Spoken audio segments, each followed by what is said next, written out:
My name is Nana May, and this happened to me. The bank alert came first. Not a call, not a conversation, just a quiet vibration against the table while I was stirring tea. I stared at my phone. Read it again. Then again. Declined? That card had worked for 20 years. Groceries, hospital bills, school shoes, emergency taxis. That card was my safety. My hand started shaking. I told myself it was a mistake. Banks make mistakes. Apps glitch.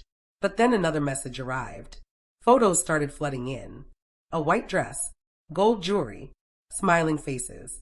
My daughter, married, yesterday. I felt the room tilt. The kettle screamed behind me, boiling dry, forgotten. No one had called me. No one had texted.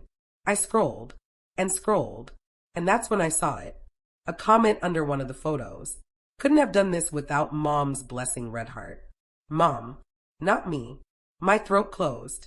I sat down slowly, as if the floor might disappear if I moved too fast. Why was I the last to know? I didn't cry. Not yet. I opened the family group chat again. Everyone was there. Cousins, aunts, even people I barely spoke to anymore. Voice notes, laughter, a video. I pressed play. Music blared. My daughter's laugh rang out. High, happy, unfamiliar. Someone shouted, "Where's Nana?" Another voice laughed. She's busy. Busy. That word hit harder than the bank alert. I typed, then deleted. Typed again. My fingers hovered. Finally, I sent one message. When did this happen? Seen. No reply. The three dots appeared, then vanished. My chest burned. An hour later, my phone rang. It was my son-in-law, Bilal. Not my daughter. Him. Amy, he said carefully. Too carefully. We were going to tell you. Going to. When? I asked. Silence. It all happened very fast, he said. Plans changed. I laughed. A strange, broken sound escaped me. Marriages don't happen fast, I said. They happen behind backs. He sighed. Please don't make this difficult. There it was. Don't make this difficult. I sold my gold for her education, I said quietly. I signed papers for that house so she wouldn't struggle. Another pause. That house, he started. My heart skipped. What about it? I asked. We'll talk later, he said quickly. She's resting. Resting. After getting married without me. I opened my email. A subject line caught my eye. Property ownership update. Immediate attention required. My vision blurred. I clicked it. Legal language. Attachments. My name. Her name. The house. The one I had put in my daughter's name for her future. A future that apparently didn't include me. I felt cold. I remembered the day we signed those papers. She had hugged me. You'll always live with us, Mama, she said. You'll never be alone. I believed her. I always believed her. I called her. No answer. I called again. Voicemail. I sent a voice note instead. My voice sounded older than I felt. Aisha, I said softly. I saw the photos. Why didn't you tell me? I stopped. My throat tightened. Did I do something wrong? I sent it. The message showed delivered. Not seen. The doorbell rang. I wasn't expecting anyone. I checked the smart doorbell app. Bilal. Standing outside. Alone. I didn't open the door right away. I watched him shift uncomfortably on the screen. Finally, I opened it. He didn't meet my eyes. We need to talk, he said. I stepped aside. He sat down, hands clasped, avoiding my gaze. She didn't want stress before the wedding, he began. And honestly, you worry too much. I stared at him. Worry. I repeated. I'm her mother. He nodded. But she's an adult now. Adult. Married. Without me. And the house. I asked. His jaw tightened. What about it? You're changing something, I said. I got an email. He exhaled sharply. We're just reorganizing assets. Assets. My sacrifices reduced to a word. She said you agreed, he added. I felt something crack inside me. I never agreed to anything, I said. He stood up. We'll discuss it later. She's emotional right now. He headed for the door. Bilal, I called. He stopped. Why was my bank card blocked? He froze. Just for a second. But I saw it. That's temporary, he said quickly. There was confusion with accounts. Confusion. Always confusion when truth gets uncomfortable. That night, I didn't sleep. I replayed memories like a cruel slideshow. Late night sewing clothes. Missed meals so she could eat. Standing alone at parent-teacher meetings. When did I stop mattering? At 3:14 a.m., my phone buzzed.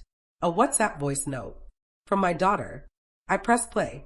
Mama, please don't be upset. We did what was best for everyone. Everyone. Not me. You've always been strong, she continued. You'll understand. I pressed pause. Strong. That word women like me are given when people want permission to hurt us.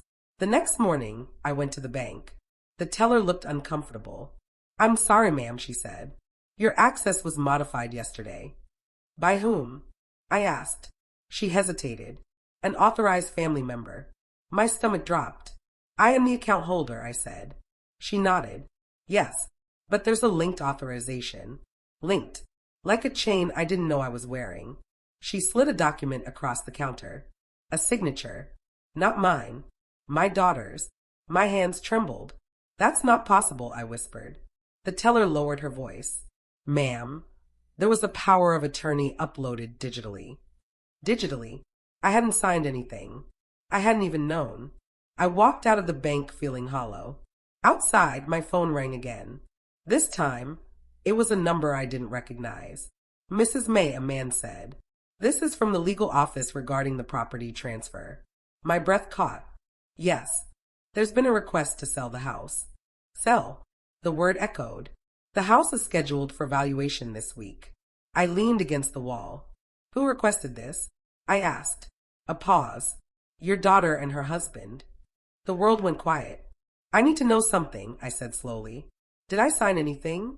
No, he replied. But your name was referenced. Referenced. As if I were already fading. That evening, the family group chat exploded again. New photos. A honeymoon announcement. A caption. New beginnings, Red Heart. I typed. Deleted. Typed again. Finally, I wrote. I need to talk about the house. The chat went silent. No emojis. No replies. Then a private message popped up. From my daughter-in-law's sister. Auntie, please don't embarrass them right now. Embarrass. That word. That's when I realized. I wasn't family anymore. I was a liability. I sat alone in my living room. The same room where birthdays were celebrated. Where she cried after her first heartbreak. Where she promised she'd never leave me behind. I opened my laptop. Pulled up the property documents. And that's when I saw something strange. A date. A digital timestamp. 2 weeks ago. Before the wedding. Before the photos. Before the block card. They had planned this. Carefully. Quietly. Without me. I whispered into the empty room. After everything I sacrificed, this is how it ends? My phone buzzed again. A new message. From an unknown number. Stop asking questions or things will get worse. My heart pounded. Worse how? I stared at the screen. And that's when I understood. This wasn't just about a wedding. Or a house. This was about erasing me. And I didn't yet know how far they were willing to go. My name is Nana May, and this happened to me. The silence was louder than any argument. After that message, stop asking questions or things will get worse, the family group chat stayed quiet for 12 full hours. No morning greetings. No forwarded prayers. No good luck emojis. It was as if I had been muted from my own life. I didn't sleep. Every time I closed my eyes, I saw documents, dates, signatures that weren't mine. I heard my daughter's voice saying, "You'll always live with us, Mama." I remembered the way she used to tuck her feet under her when she sat on this very sofa. The way she leaned her head on my shoulder during thunderstorms. I kept asking myself the same question, over and over. When did I stop being her safe place? At 6:02 a.m., my phone buzzed again. A WhatsApp voice note. From my daughter. I didn't open it right away. I made tea. Stood by the sink. Watched steam rise like unanswered prayers. Then I pressed play. "Mama," she said softly, too softly. "Please don't make this harder than it needs to be." Harder. As if I were the problem. "We just need some space right now," she continued. "The law says lawyers get nervous when emotions are high." Lawyers. So it was true. "I promise we'll explain everything soon," she added. "Just trust me." The message ended. I stared at the wall. Trust. That word again. I didn't reply. Instead, I opened my email and typed a single sentence to the legal office that had called me the day before. Please send me copies of any documents that include my name or signature. My finger hovered. Then I hit send. My heart pounded like I'd committed a crime. By mid-morning, my phone rang again. This time, it was my sister-in-law, Farah. You should have told me, she said without greeting. Told you what? I asked. That you were going to cause drama, she replied. Drama? There it was again. I didn't know my daughter got married, I said slowly. I found out online. She sighed. Weddings are different now, Nana. Small. Private. Private. Was I invited? I asked. Silence. Then, you're old-fashioned, she said. You take everything personally. Personally. When it was personal. You should apologize, she added. Before things get ugly. Ugly. I hung up. My hands were shaking again. At noon, I checked the smart doorbell footage from the night before. Bilal had come back. Late. I hadn't heard the knock. I watched him on the screen, looking around, impatient, tapping his phone. Then something caught my eye. He was on a call. I rewound, zoomed in. I couldn't hear the audio, but I saw his lips move. Clear as day. She doesn't know yet. My stomach twisted. Know what? The legal office replied at 12:47 p.m. Attachments. 3 of them. I opened the first. Power of attorney. Limited scope. My name. My CNIC number. My address. A digital signature. Dated. Verified. I covered my mouth. That's not my signature, I whispered. The second attachment made my chest tighten. Property sale intent. Preliminary filing. The house. My house. The one I paid for with 30 years of quiet work. Reason. Consolidation of family assets. The third attachment was the worst. Medical consent addendum. I frowned. Medical? I opened it. It stated that in the event of hospitalization, primary decision-making authority would belong to, not me, not my sister, not anyone I trusted, my daughter and her husband. I felt dizzy. They were preparing for something, or removing me from something. I couldn't tell which scared me more. I sat down hard on the sofa. My phone buzzed again. Family group chat. Finally, a message appeared. Bilal, let's keep things respectful. Nana doesn't need to worry about paperwork. I stared at the screen. Then another message. Aisha, please stop contacting people. This is stressing everyone out. Everyone. Not me. I typed. Deleted. Typed again. Finally, I sent one sentence. I want my house taken off the market. Seen. No reply. 3 dots. Then, Bilal, we've already made commitments. Commitments. With my life. The humiliation came quietly, in the form of a forwarded message. From a cousin. Is everything okay? People are saying you're unstable. Unstable. My throat burned. I realized then, they weren't just excluding me. They were rewriting me. That afternoon, I went to the hospital. Not because I was sick, because I needed answers. At the reception desk, I asked for my file. The nurse tapped on her screen, then paused. Are you family? She asked. I smiled weakly. I'm the patient. She hesitated. I'm sorry, she said gently. There's been an update. An update. Your emergency contact has changed. To whom?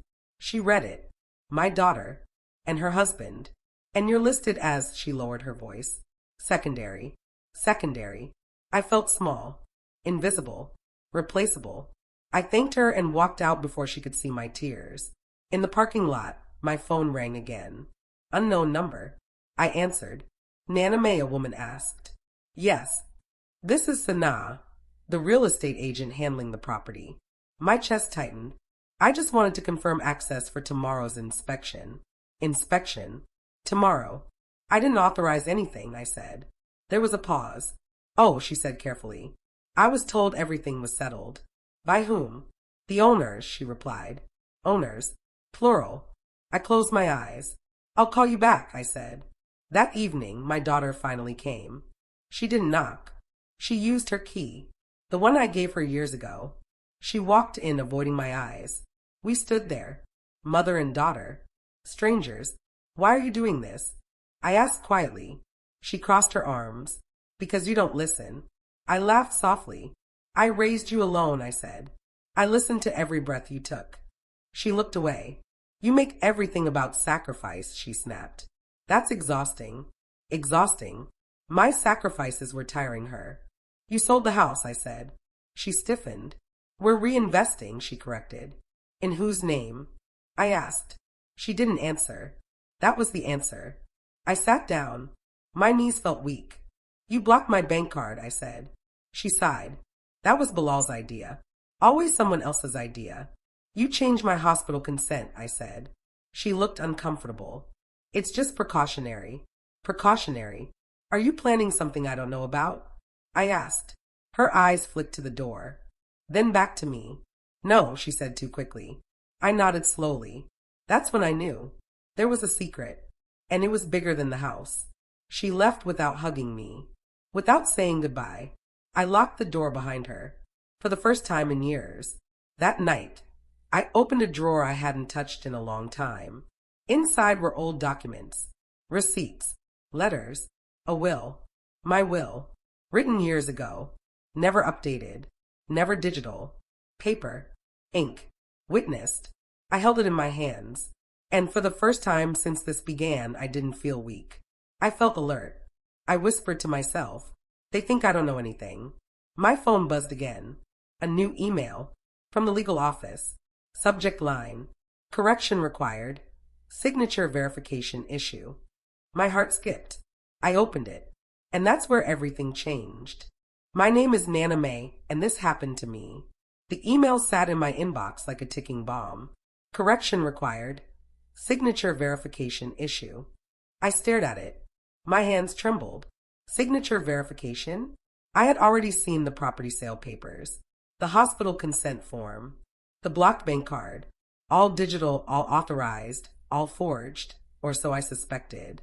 And now, a crack had appeared in their carefully constructed wall. I opened the attachment, a scanned copy of the digital signature that was supposedly mine. I leaned closer. My breath caught. The loops, the strokes, the small curl at the end of my Y in May. It was not mine. Every curve, every slant, every hesitation in the pen's pressure was wrong. I traced it with my finger. Not mine. Not by a mile. I sat back stunned. All this time, they had been using a fake signature. My mind raced. 2 weeks ago, my daughter and her husband had filed paperwork to sell my house.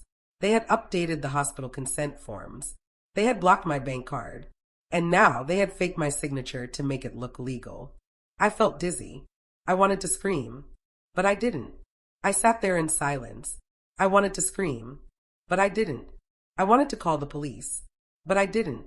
I wanted to cry, but I didn't. Because in that silence, I realized something terrifying. They had underestimated me. I called the legal office immediately. Hello, I said. My voice calm but firm. I need to verify this signature. There was a pause. Certainly, ma'am, the clerk replied. Can you confirm your name and address? I did. Slowly, methodically. Then I asked the question that had been burning in my mind. Has anyone submitted a property sale or hospital consent under my name without my direct authorization? There was silence. Ma'am, we'll need to investigate, the clerk finally said. You can provide us with a verified signature for comparison. Verified signature. I had one. On my will. On old bank forms. On hospital documents from years ago. Ink. Paper. Witnessed. True. I hung up and sat in the living room, trying to collect myself. Everything had been moving so fast. My daughter's wedding blocked cards, whispered instructions, threats from unknown numbers, and now forged signatures. And yet, a strange clarity settled over me. I had proof. I had leverage. I had authority that they had tried to erase. I wasn't powerless. By late afternoon, I had gathered my documents. The original will, my verified signatures, bank forms, old property documents. I laid them all out on the coffee table. And then I noticed something else. My daughter's handwriting, her annotations, her hurried notes, dates, and digital timestamps. It was messy, Panicked.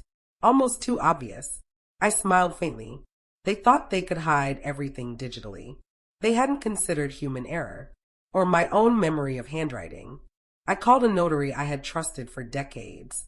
Listen carefully, I said, controlling my voice. I have reason to believe my digital signature has been forged on multiple documents.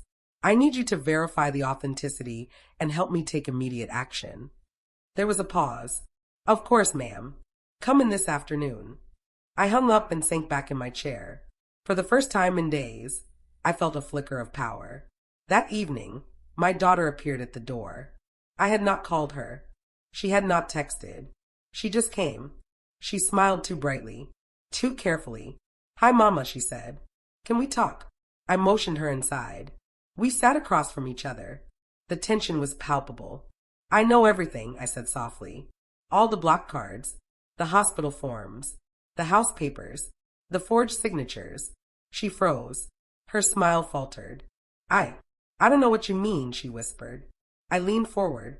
I have the emails, the digital timestamps, the paperwork, the proof that these signatures aren't mine. Her face went pale. Her husband, Bilal, appeared behind her. I thought you were keeping things calm, he said sharply. This is unnecessary. Unnecessary, I echoed. This is my life, my home, my access, my daughter. Unnecessary. They both flinched. Then came the first real confrontation. You don't understand, she said, her voice trembling. I was trying to protect everything. Protect? I asked. You call erasing me, forging my signature, blocking my accounts, protecting? She faltered. Bilal stepped forward. Mom, please. Don't, I said. I didn't raise my voice. I didn't shout. I didn't need to. I just stared. The silence hit harder than any scream. I reached over and pulled the stack of papers toward me. This is the proof, I said. Every fake signature, every forged document, every attempt to remove me from my own life. Her lips trembled. I didn't think you'd notice, she admitted. Notice? I had raised her. I had watched every curve of her handwriting when she was 8. I had seen her scribble notes in every notebook, every year. How could I not notice? I looked at Bilal. You knew. I asked quietly. He looked away. It just happened, he muttered. Happened? I repeated. This wasn't an accident. This was calculated. They both went silent. Then came the first crack in their defense. I just wanted to make everything perfect, she said softly. Everything for the wedding. For us. For the family. I shook my head. After everything I sacrificed, this is what you call perfect. She didn't answer. Her eyes welled with tears. I thought I was doing the right thing, she whispered. And then I realized something crucial. She hadn't expected me to fight back. She hadn't expected me to notice the forgery. She hadn't expected me to have the moral authority, the patience, and the legal proof to challenge them. And now they were panicking. The next day, I visited the legal office with my documents. I handed them to the clerk. Compare these, I said calmly. These are my verified signatures. Check them against all submitted digital forms. The clerk's eyes widened. This will take a few days, she said. But this is substantial evidence. Substantial evidence. I nodded slowly. This was no longer about humiliation or exclusion. This was about control. And finally I had it back. That evening, I checked the family group chat. Nothing. Silence. Then a private message appeared from my daughter. Mama, we need to talk. Please, can we meet? I paused. Meet? Or was it a trap? I didn't reply immediately. Instead, I sat in the living room, surrounded by the old photos, the wedding invites I hadn't received, the signed papers, the forged documents. I realized something. They had made a mistake. And now, the next step would decide everything. I sent one sentence. We will meet, but you answer my questions first. Seconds later, a voice note arrived. Mama, please don't ruin this. I'm scared. I pressed play again. Scared. For the first time in weeks, I realized they were afraid of me. And that's when I understood the truth. Power isn't just about age or money. It's about patience, persistence, knowing your own worth. And I had both. They had underestimated me. They had forged my signature, blocked my accounts, changed my hospital status, tried to erase me, but they hadn't erased the truth. And now they would have to face it. My name is Nana May, and this happened to me. I had learned a lot in the last few days. That people I loved could lie. That digital messages could betray more than words ever could. That your own daughter could erase you without a second thought. And yet nothing had prepared me for what I saw that night. The email arrived at 11:47 p.m. The subject line was deliberately vague. Check this before anyone notices. I froze. I didn't know who sent it. Not Bilal. Not Aisha. Could it be the lawyer?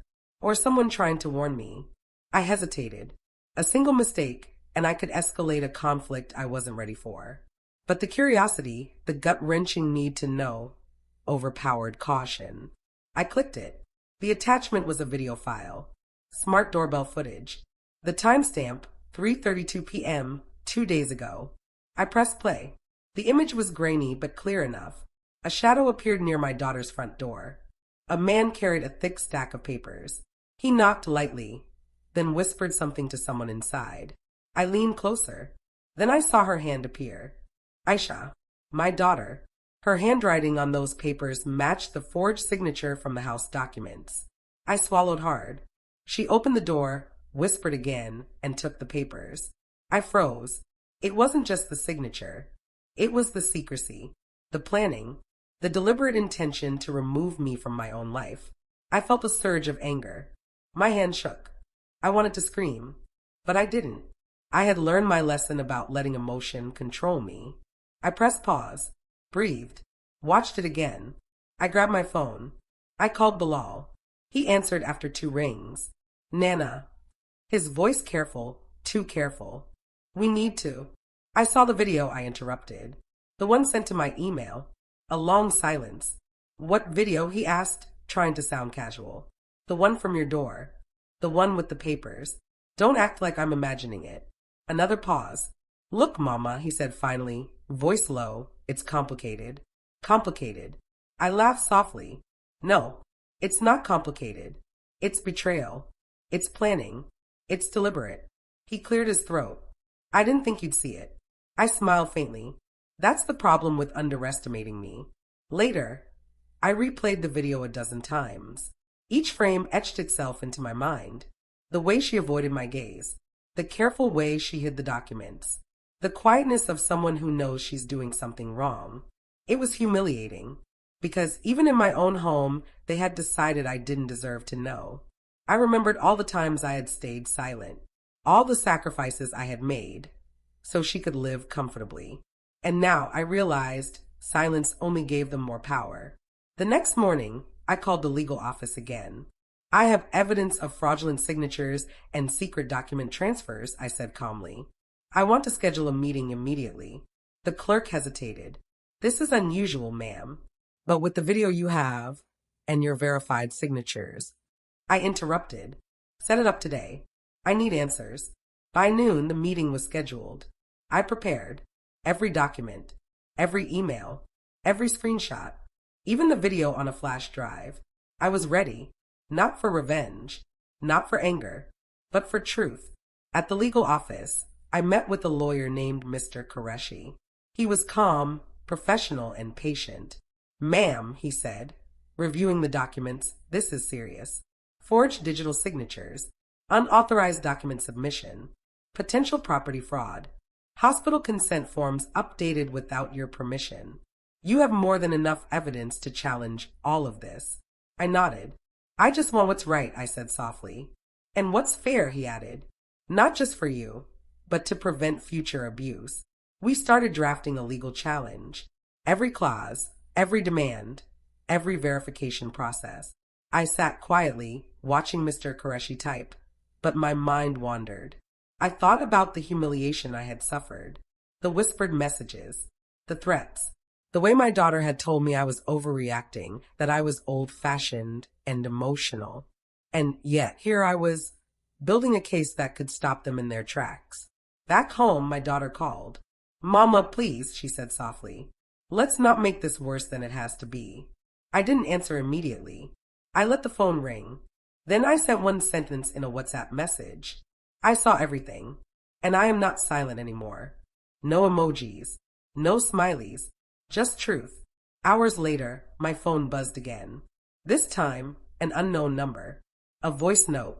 Nana, they're panicking. Don't do anything rash. But they're scared now. You're stronger than they thought. I listened. A smile touched my lips. Yes, I was stronger. Yes, I had been underestimated. Yes, I could take back my place in this family. The next day, I received another WhatsApp message from Bilal. We need to talk. Please come over. I paused. Go. Or set boundaries. Then I remembered the video. The forged documents. The hospital consent. The blocked bank card. I packed copies of all my evidence. I wasn't going unprepared. When I arrived, the air was tense. I could see it in their faces. The fear. The guilt. The realization that I knew too much. I set the folder on the table. Everything you did. Every document. Every attempt to erase me. It's all here, I said. Her lips trembled. He tried to speak, but I held up my hand. Save it, I said. I want to hear the truth first. And then it came. They confessed. Every lie. Every manipulation. Every secret plan to reorganize family assets without my knowledge. The shock. The anger. The humiliation. I felt it all, but I stayed calm. Because now I held the leverage. By the end of the evening, they realized. I had the documents. I had the signatures. I had the moral authority. And I had the legal proof. For the first time, they understood. They couldn't erase me anymore. As I left their home that night, my phone buzzed. Another email. A new document attached. Immediate legal notice. Do not approach the family residence or property until verification is complete. I smiled. They thought they were protecting themselves. But all they had done was confirm one thing. I was no longer powerless. I had awakened. And this was only the beginning. My name is Nana May, and this happened to me. The day started like any other, but I already knew it wasn't going to be ordinary. My phone buzzed at 7:03 a.m. A WhatsApp voice note. It was Bilal. Mama, don't go anywhere. Not yet. It's better if you stay home. I listened, then deleted it. I didn't stay home. I was done being told what to do. I needed answers. I drove to the bank, not to withdraw money, not to check balances, but to uncover the trail they had left. I had discovered last week that my daughter and her husband had not just blocked my cards, they had been secretly transferring funds. I walked in, calm but firm. I need a full transaction report for the past 6 months, I told the clerk. They hesitated. Ma'am, we usually require authorization from the account holder. I smiled. I am the account holder, and I have proof. I handed them scanned documents of my ID, verified signatures, and previous statements. They typed, scanned, printed. While I waited, my mind wandered. I remembered all the times I had helped them, financially, paid for their wedding arrangements, covered emergencies, even helped with the down payment for their first home. And now they had tried to erase me from the records. When the clerk returned, I held my breath. The report was shocking. Transactions I had never authorized. Large sums withdrawn. Transfers made in secrecy. A pattern of calculated spending. And there it was, a $25,000 transfer, sent to an account in Dubai. I stared. I didn't know what it was for. I didn't know why. But I knew one thing. This was beyond control. I called Mr. Qureshi immediately. Read this carefully, I said, my voice steady despite the anger building inside me. They're moving money out of the country, under my name, without my consent. What can we do? He paused. This is serious. Potential fraud. Misappropriation of assets. We need to act fast. I nodded. Yes, and we will. Later that afternoon, I decided to confront my daughter directly. I went to her home, carrying printed bank statements, documents, and the smart doorbell video from 2 nights ago. She opened the door, surprised to see me. Mama, what are you doing here? She asked, trying to maintain calm. I stepped inside. Answer me, I said quietly. Everything. From the blocked card to the house sale to the money transfers. Her hands trembled. I thought you'd understand, she whispered. Everything was for us, for the family. I shook my head. You mean for yourself. You've been covering your tracks and calling it protection. Bilal appeared from the other room. You can't just barge in here, he said, anger creeping into his voice. I looked at him calmly. I can, because it's my right, because these are my accounts, my home, my name. He faltered. We sat at the dining table. I spread the documents in front of them. The smart doorbell video, bank transfers, signed house sale documents, hospital consent changes, every paper, every proof. And then I spoke, slowly, deliberately. You think I didn't see this? You think I didn't notice every little thing? But I did. And now it's too late to hide. Her face went pale. She looked at Bilal, desperation in her eyes. Please, Mama, you don't understand, she pleaded. Explain it, I said. Explain why you blocked my card, forged my signature, and moved my money without permission. She took a deep breath. We wanted to protect the house, protect the family. You were going through so much stress, and we didn't want you to worry. I laughed softly. Protect? That's what you call stealing, forging, and hiding from your own mother. She lowered her head. Yes, I thought it was the right thing. The first humiliation hit me. I had raised her, sacrificed for her, trusted her, and she thought my motherly guidance was a burden, so she hid everything behind lies. Bilal spoke next. I didn't think she'd notice. I thought it would be temporary, just until the wedding. Temporary. I repeated. You call stealing and deception temporary? They both shrank in their seats. I could see it.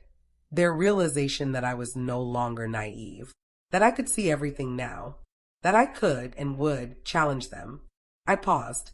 My voice lowered. I could have destroyed everything you've done. I could go to the bank, the legal office, even the authorities. I could expose every transfer, every forgery, every lie. But I won't. Not yet. Because I want you to understand fully what you've done. Her eyes filled with tears. I didn't mean to hurt you, she whispered. But you did, I said softly. Every single day you've hidden things, you've hurt me. Every lie, every secret, every exclusion hurt. Then came the first reversal. I stood up and leaned over the table. You thought you had control. But control without respect is empty. You've underestimated your mother. You've underestimated what silence and observation can reveal. Bilal opened his mouth to speak. I raised my hand. Not yet. Let me finish. I am not here to punish. I am here to reclaim what is mine. My dignity, my authority, my family's trust. And you will do what is necessary to restore it. She looked up, shock written all over her face. You're not angry, she asked, voice trembling. I shook my head. I am not angry. I am disappointed, because I raised you better.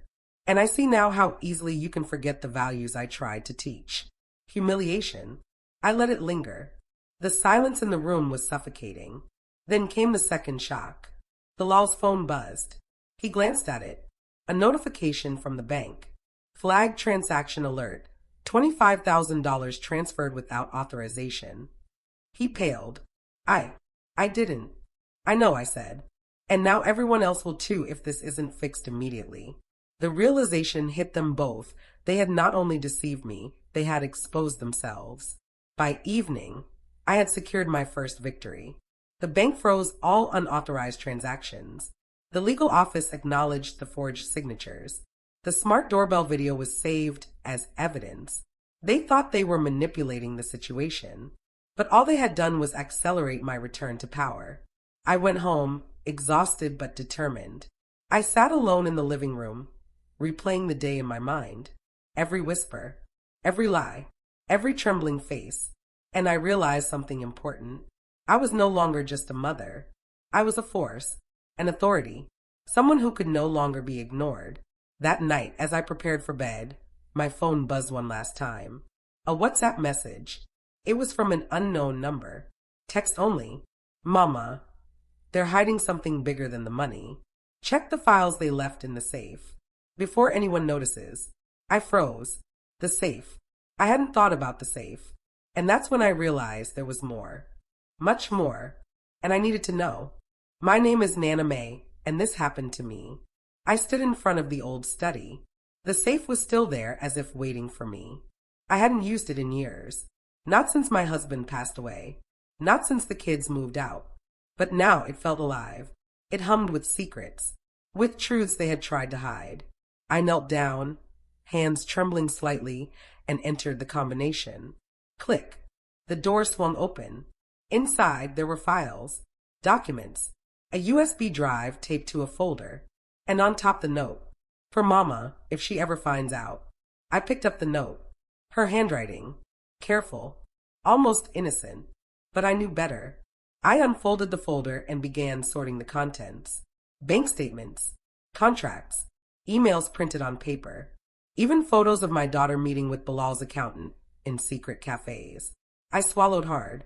This was bigger than I thought. I opened the USB drive. A single folder. Inside, scanned copies of documents I had never seen before. A second house, bought without my knowledge. An investment account under a false name. A life insurance policy I hadn't authorized. All digital. All secret.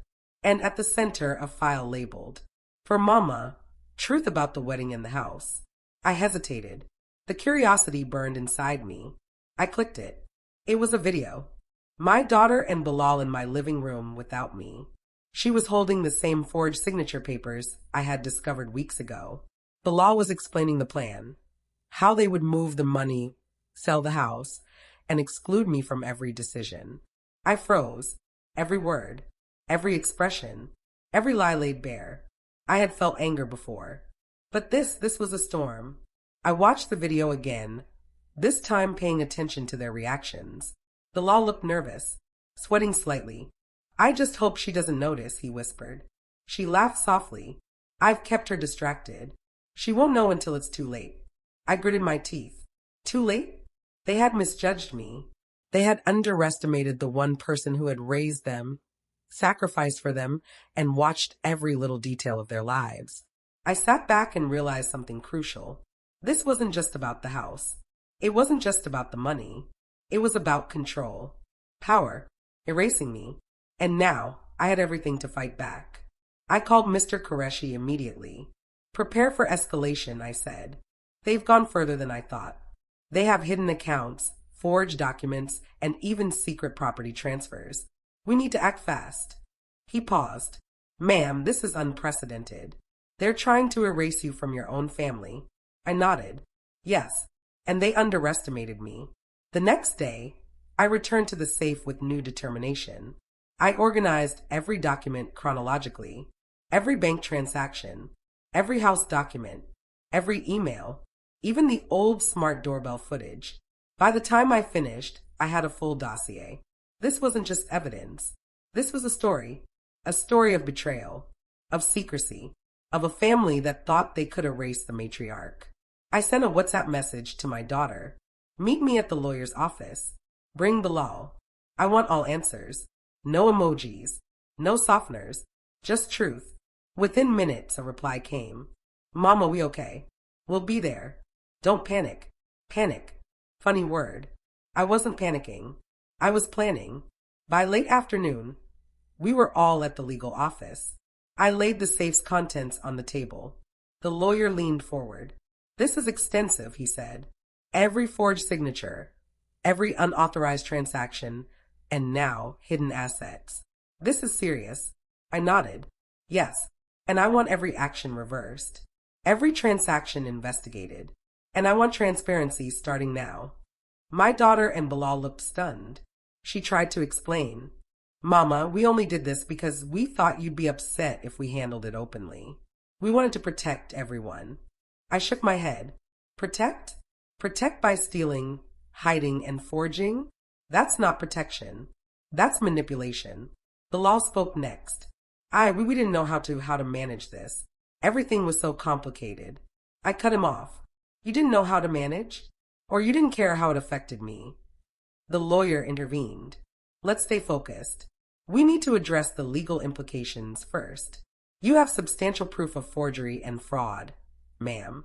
We can freeze accounts, reverse unauthorized transfers, and contest property changes immediately."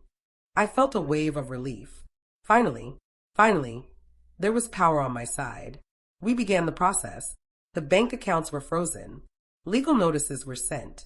Property documents were flagged for verification. And all the while, my daughter and Bilal sat silently, realizing for the first time the weight of their mistakes. That night, as I returned home, my phone buzzed. Another WhatsApp message from an unknown number. Text only. Mama, they're hiding something else.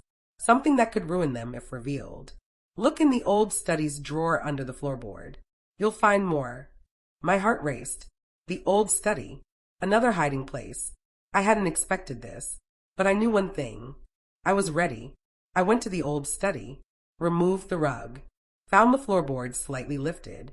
Inside, more envelopes, old letters, receipts, a notebook filled with financial calculations, and a USB labeled, Final Truth, for Mama only. I pressed play. The files inside revealed shocking details. The law had secretly consulted with a tax lawyer to hide assets overseas. My daughter had planned to sell part of the house to a friend without telling me. Even the wedding arrangements had been used to cover financial maneuvers. I sat back stunned. Every betrayal, every secret, all laid bare. I realized this wasn't just about money. It was about control, about making me invisible, about replacing me in my own family. And now, I had all the evidence. I had the power. I sent one final WhatsApp message that night. We will meet tomorrow at the lawyer's office. Bring everything. I want the truth, and nothing less. No reply came. I smiled faintly. They were finally afraid. As I lay in bed, I thought about the journey so far. The blocked card, the forged signatures, the secret transfers, the videos, the safe. They had underestimated me. They had forgotten that I wasn't just a mother. I was a witness, a guardian, a force that could no longer be ignored. And tomorrow, they would face the consequences of their own actions. My name is Nana May, and this happened to me. The day began quietly, but I could feel the storm brewing in the distance. Bilal had sent a WhatsApp the night before. Mama, they're scared now. Be careful. I smiled faintly, sitting in my living room with the safe's contents spread across the table, carefully organized, chronologically ordered. Every lie, every secret, every betrayal documented. This was no longer just a family dispute. This was proof. Proof that I had been deliberately excluded from my own family's decisions. I called Mr. Qureshi first thing in the morning. Everything is ready, I said. The documents, the videos, the bank statements. I want them to face the truth today. He paused. Ma'am, they might panic. Are you prepared for how they'll react? I took a deep breath. Yes, I've waited too long to be surprised. I'm ready. By 11 a.m., we were at the lawyer's office. My daughter and Bilal were already there, fidgeting. I could see it in their eyes. Fear, guilt, realization. Bilal tried to straighten his tie, looking like a man desperately trying to hold on to dignity. My daughter avoided my gaze. I smiled softly. You look nervous, I said quietly.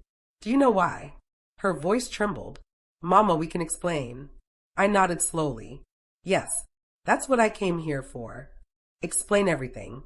Truthfully. From the beginning. I spread the documents from the safe across the table.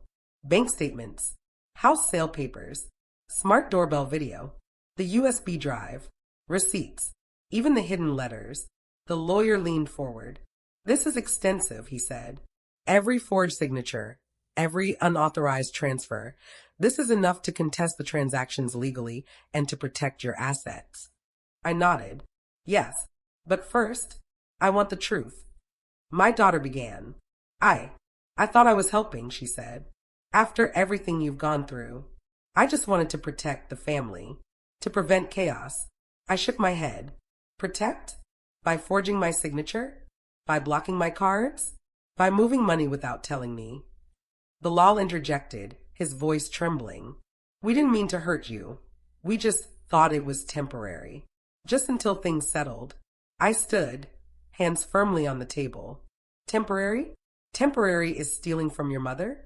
Temporary is excluding her from decisions she has every right to be part of? Temporary is pretending she doesn't exist. The room went silent. Then I pressed play on the smart doorbell video. They both froze as I replayed the footage.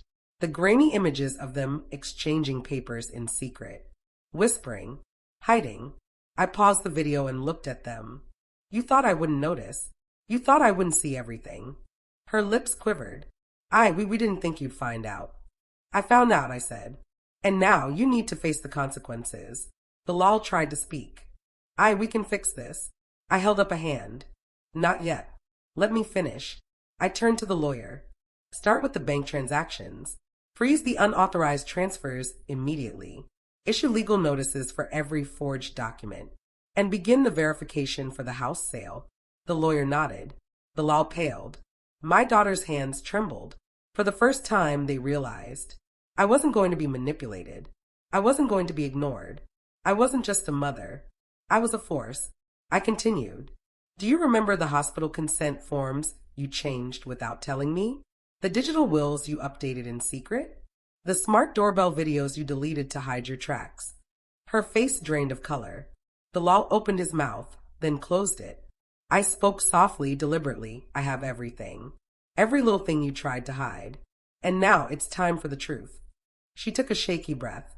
Mama, I didn't want to burden you. We thought you were stressed. We thought we were helping. I looked at her steadily. Helping? By stealing and lying? By trying to erase me from my own family? Do you see how wrong that is? She swallowed, tears brimming. Bilal finally spoke. We didn't know how to handle the situation. Everything was complicated. I shook my head. Complicated is not erasing your mother. Complicated is not hiding everything from her. You were never trying to protect anyone but yourselves. The lawyer interrupted. Let's focus on the legal matters first. Ma'am, you have enough evidence to reverse the unauthorized transactions, contest the property changes, and address the fraud claims. We should proceed immediately. I nodded. Then I looked at them. You thought you had power.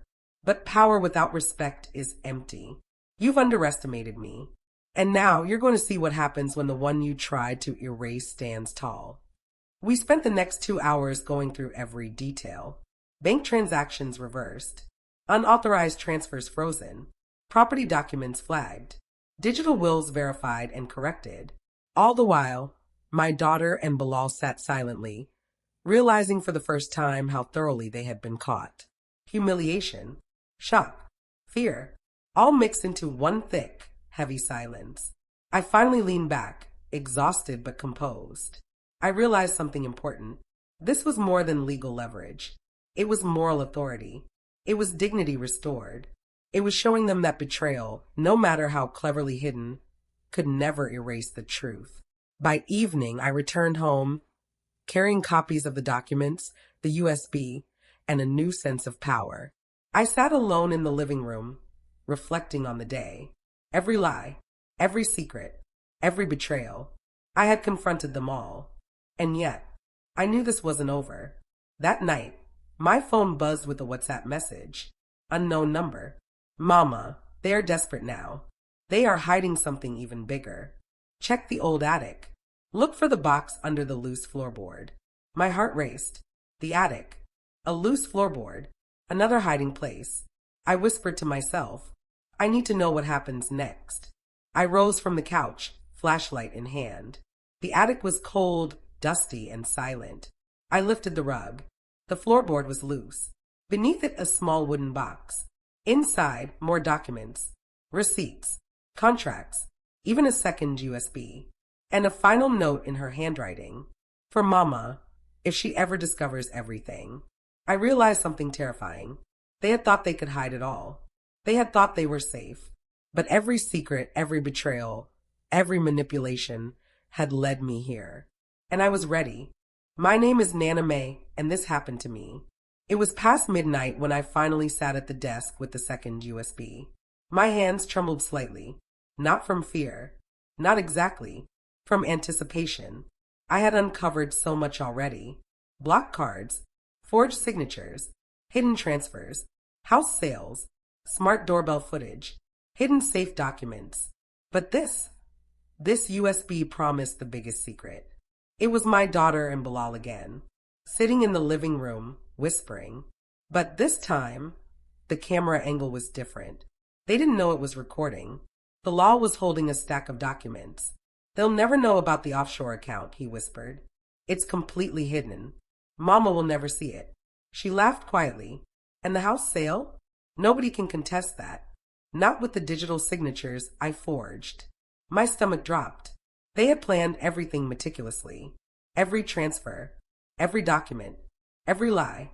And yet they had forgotten one thing, me. I leaned back and replayed the video. Each detail became clearer. The law's nervous glances. Her casual laughter while hiding the truth. The way they underestimated me. I felt a familiar surge of anger, humiliation, and quiet sadness. I had raised them, sacrificed for them, trusted them, and yet they had thought I was irrelevant. I called Mr. Qureshi immediately. Ma'am, are you sure about this? He asked. They've gone further than we imagined. This is explosive. I'm sure, I said firmly. They need to understand that betrayal, no matter how well hidden, will come to light. And I am the one holding the light. The next morning, I drove to the lawyer's office, USB in hand. My daughter and Bilal were already waiting, faces pale.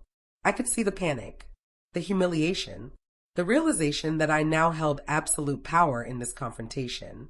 I placed the USB on the table. This, I said softly, contains the biggest secret of all. And it proves everything.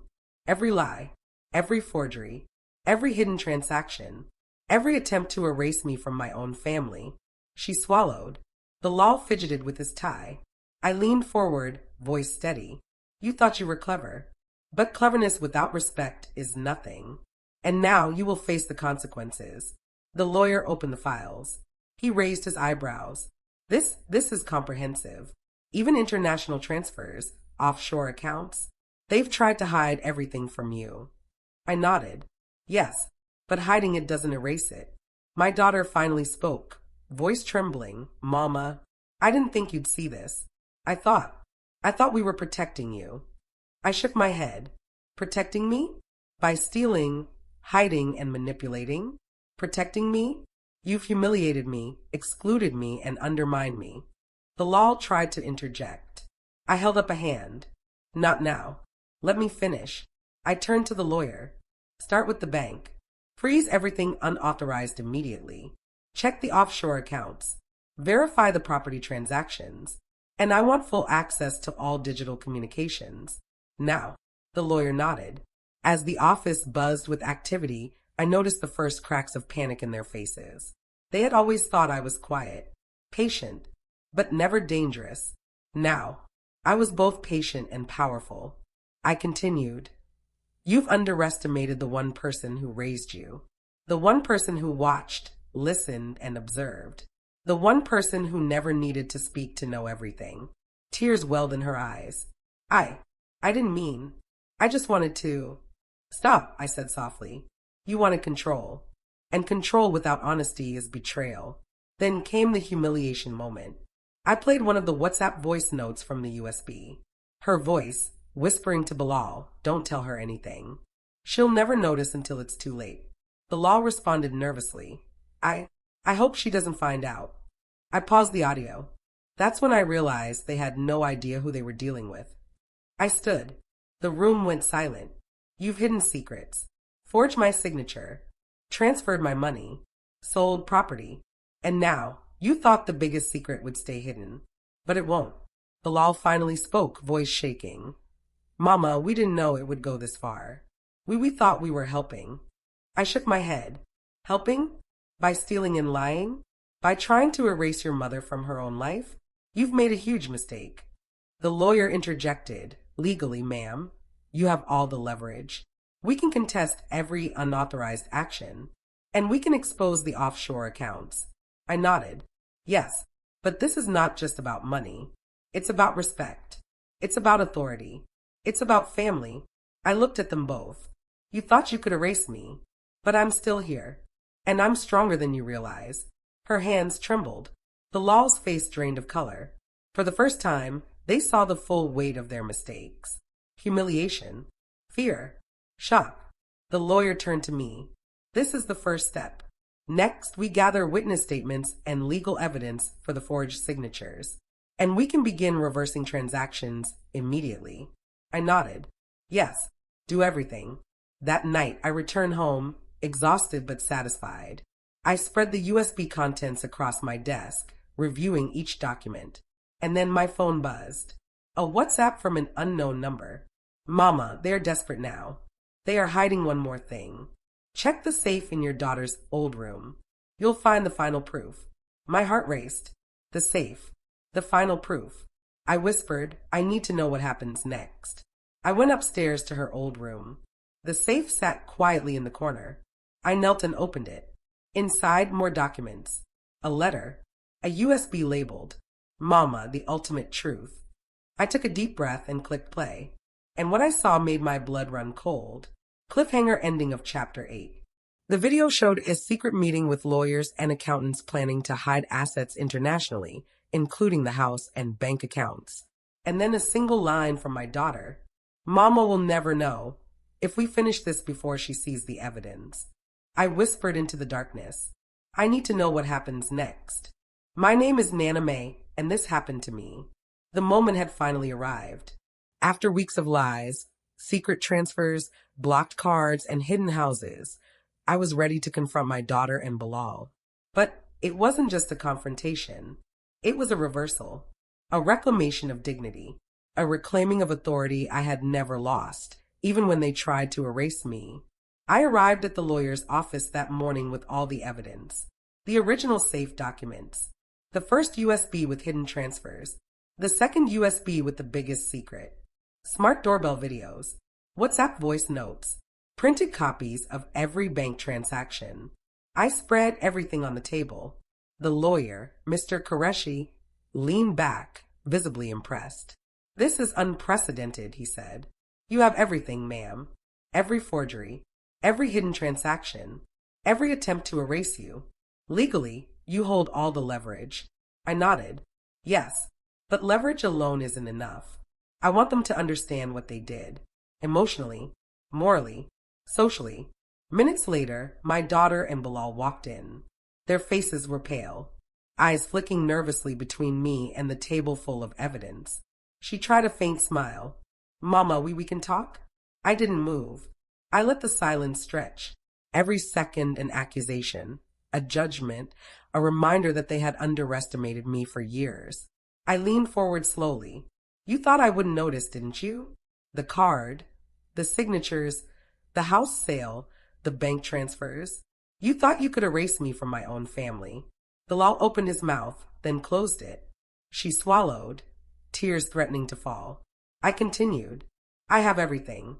The smart doorbell footage, the WhatsApp voice notes, the bank statements, even the secret meetings planning to hide assets internationally.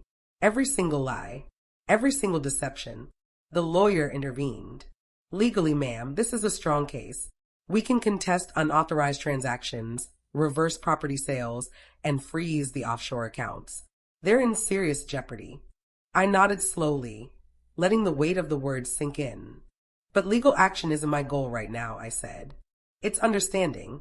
It's recognition. It's accountability.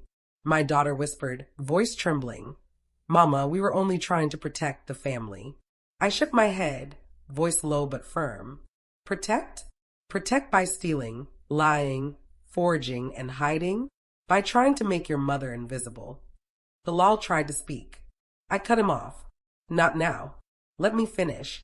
I picked up the USB labeled Final Truth, the one that revealed their entire plan. I pressed play. The video showed them in the living room, whispering to each other about offshore accounts, hidden properties, and the forged signatures. Their fear of me, their arrogance, their underestimation, everything was captured. My daughter's voice trembled.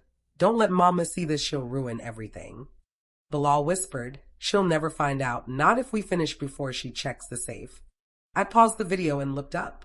The irony, I said softly, is that you already underestimated me. I found out. I always find out. Their faces drained of color. The lawyer leaned forward. You've got them cornered, ma'am. I smiled faintly. Yes, but cornered doesn't mean finished. We're just beginning. I turned to the documents on the table. This, I said, pointing to the bank statements, shows every unauthorized transaction.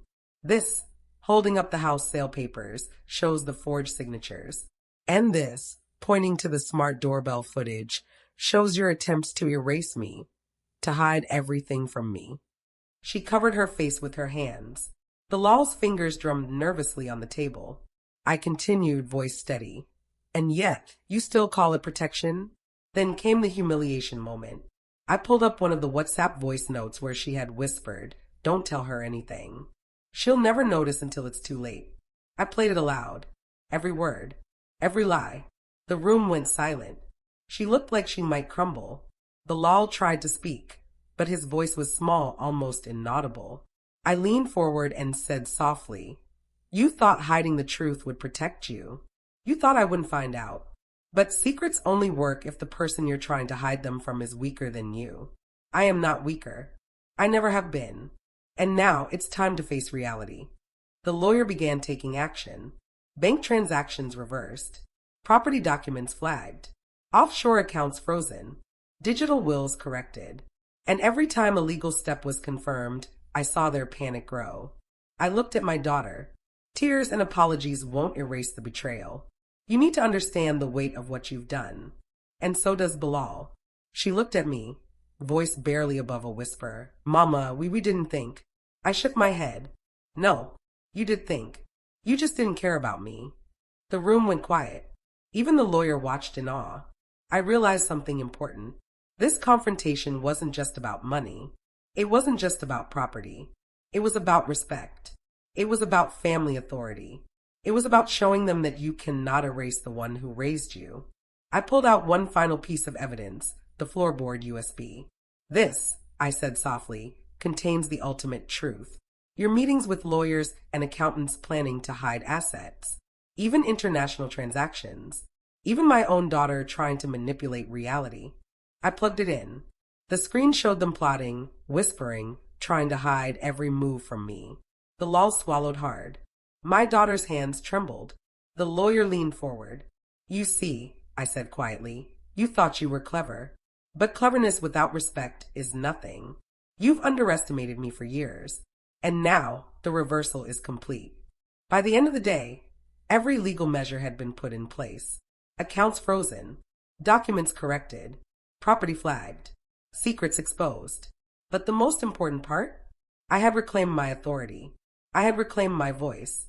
I had reclaimed my dignity. That night, I sat alone in the living room. The evidence spread around me. The lawyer's files stacked neatly. The USB secured. And then my phone buzzed. An unknown number. Text only. "Mama, there's one last secret. The one that could change everything. Check the attic. The final box. Hurry." I whispered softly, "I need to know what happens next." My name is Nana May, and this happened to me. I had survived months of lies, secret transfers, blocked cards, hidden houses, forged documents, and whispered conspiracies. I had uncovered every deceit. I had exposed every betrayal. But now the attic called me. The text message had been clear. "Mama, there's one last secret. The one that could change everything. Check the attic. The final box. Hurry." I stood at the bottom of the attic stairs, flashlight in hand. The air was heavy with dust and the weight of anticipation. Every step creaked beneath my feet, sounding louder than it should. Each sound echoed through the house like a drumbeat of destiny. I reached the attic, heart racing, hands trembling. The floorboards were familiar, but one section looked newer, slightly different. The loose board. I knelt, lifted the wood. Beneath it, a small wooden box. The lock was old but fragile. I opened it. Inside, envelopes, documents, and a USB labeled simply, "Mama, the truth that will change everything." I took a deep breath, plugged it in. The screen lit up with a video. And there they were, my daughter and Bilal again. But this time, it wasn't just plotting. It was confession. Bilal's voice shook. "Mama, if she finds out, everything will be ruined."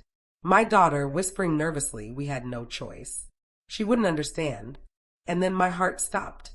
The video showed not just financial schemes, but a conversation with my own lawyer from years ago, manipulated to make me appear incompetent in legal matters.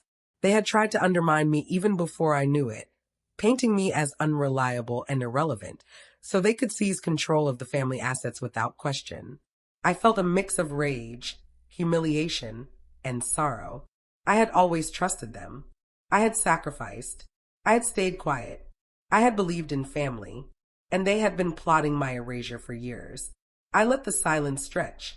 I didn't speak. I didn't react immediately. They had underestimated me. They had assumed I would break under shock. But I didn't. I couldn't. I was Nana May, the mother who had raised them, the woman who had endured loss, betrayal, and humiliation, and survived. The lawyer, Mr. Qureshi, arrived minutes later, as I had requested. He saw the video playing. He watched silently. Ma'am, this is beyond anything I've seen, he said. They've tried to manipulate evidence, legal records, everything to hide their crimes. And yet you have it all. I nodded slowly. Yes, and now they will face justice. By morning, I had summoned my daughter and Bilal to the house. The lawyer was present. The documents, USBs, and video evidence laid out on the table. Their faces were pale, eyes flicking nervously. They could feel the weight of inevitability. I leaned forward, voice calm, controlled, but sharp.